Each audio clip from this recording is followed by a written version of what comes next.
Sa bahaging ito ng ating pagdiriwang ay ating pakinggan ang pagpapahayag sa resolusyong pampastoral bilang isa, serye 2025 na nagpapahayag sa Nuestra Señora de las Mesas bilang segunda patrona ng ating parokya.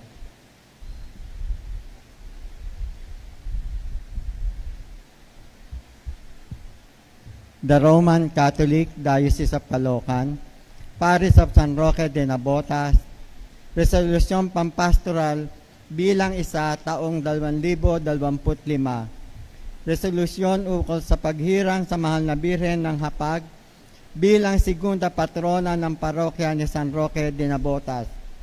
Sapagkat bilang sambayanang Kristiyano, kinikilala natin ang mahalagang papel ng Mahal na Birheng Maria sa plano ng kaligtasan at sa kanyang bukal na pagsunod sa kalooban ng Diyos ay naging ina ni Jesus at ina rin ng simbahan. Sapagkat ang debosyon sa Nuestra Señora de las Mesas ay may malalim na pinagmulan at sagradong kasaysayan. Ang mahal na birheng ito ay may natatanging kaugnayan din kay San Roque, ang ating pangunahing patron.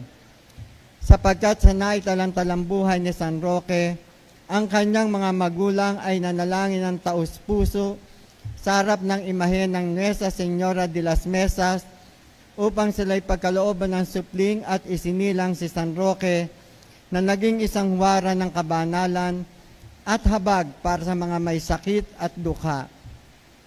Sapagkat sa kasaysayan ng parokya ni San Roque de Nabotas, ang debosyon sa Nuestra Señora de las Mesas de Nabotas ay lumalim at lumalaganap sa mga mananampalataya at nagiging gabay sa mga gawaing pangkawang gawa at panlipunan ng ating sambayanan.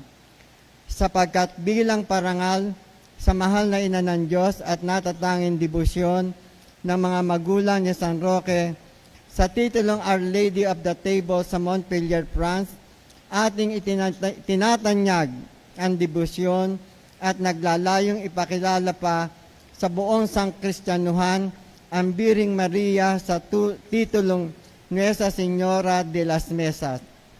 Sapagkat sa lalong ikababantog ng natatanging debosyon at titulong ating iginawad sa ating mahal na Birhen, ay maging pangalawang gabay siya sa ating mga mananampalataya sa lungsod ng Nabotas, partikular sa nasasakupan ng ating parokya. Sapagkat upang may pagdiwang ng buong ringal at may pusong nagpapasalamat sa Diyos, ang kapistahan ng Nuestra Señora de las Mesas tuwing sasapit ang ika-4 na Sabado sa buwan ng Mayo. Ito ay upang maitala at maikintal sa kabatiran ng mga mananampalatayang Kristiyano sa bayan ng Nabotas ang natatanging araw na ating itinatalaga sa pagpaparangal at pamimintuho sa mahal na Birhen sa ilalim ng titulong ito. Sa makatwid, upang maging formal at opisyal, nilalayo ng resolusyong pampastoral na ito, maipakita ang mahal na Birhen sa ilalim ng titulong Nuestra Señora de las Mesas sa buong Sangkristyanuhan bilang segunda patrona ng parokya ni San Roque sa Nabotas. Ipinasisiya rin na ang araw ng kanyang kapistahan, alinsunod sa itinakdang petsa ng debosyon sa mahal na Birhen ng Hapag, ay pagdiriwang taon-taon bilang mahalagang bahagi ng kalendaryo pastoral ng ating parokya.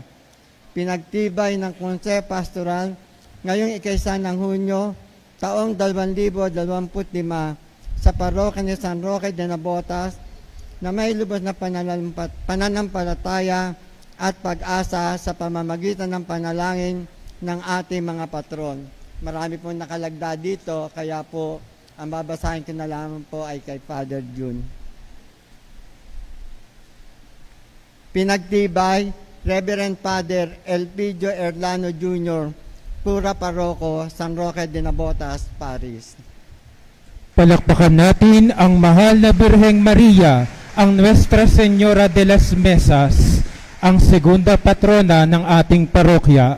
Viva la Virgen!